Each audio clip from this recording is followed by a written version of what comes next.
సుద్దాల అశోక్ తేజ గారు జూనియర్ ఎన్టీఆర్ ని అయితే పొగడలతో ముంచేశాడు. తను ఎందుకు పొగడడం జరిగిందంటే జూనియర్ ఎన్టీఆర్ ని యాక్టింగ్ ని ఉద్దేశించుతూ అయితే మాట్లాడడం అయితే జరిగింది. రీసెంట్ గా తను ఒక ఇంటర్వ్యూలో మాట్లాడుతూ కొమరం భీం సాంగ్ గురించి అయితే మాట్లాడడం జరిగింది. కొమరం భీం సాంగ్ ని తనే రాయడం అయితే జరిగింది. తను మాట్లాడుతూ భైరవ అంత బాగా పాడడం వల్లే సాంగ్ అంత మంచిగా వచ్చిందని అండ్ అలాగే ఆ సాంగ్ కిరణ్ వారి గారు అంత మంచి మ్యూజిక్ ఇవ్వడం వల్లే అద్భుతంగా ఉందని చెప్తూ అలాగే మనం అది ఒక్కటైతే మర్చిపోకూడదు కదా జూనియర్ ఎన్టీఆర్ గారి యాక్టింగ్. అసలు జూనియర్ ఎన్టీఆర్ యాక్టింగ్ మీకు ఎలా అనిపించింది, మీ న్యాయం చేశాడా మీ పాటకి అని చెప్పి ఒక యాంకర్ అడిగితే తనకి అశోక్ తేజ గారు ఇలా అయితే ఆన్సర్ అయితే ఇచ్చారు. కొమరం భీముడు సాంగ్ ని జూనియర్ ఎన్టీఆర్ గారు తన నటనతో ఎవరెస్ట్ కి తీసుకొని అయితే వెళ్ళాడు అండ్ ఎవరెస్ట్ స్థాయికి అయితే తీసుకొని వెళ్ళాడు అని చెప్పి అశోక్ తేజ గారు అయితే అనడం జరిగింది.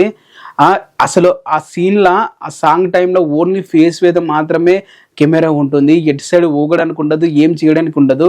జూనియర్ ఎన్టీఆర్ గారు జస్ట్ తన ఫేషియల్ ఎక్స్ప్రెషన్స్ తోనే ఆ సాంగ్ కు ఆ రేంజ్ వాల్యూ తీసుకొచ్చాడు, ఎవరెస్ట్ రేంజ్ కి తీసుకెళ్లే రేంజ్ కి అయితే సాంగ్ తీసుకుని వచ్చాడు అని చెప్పి అశోక్ తేజ గారు అన్నారు.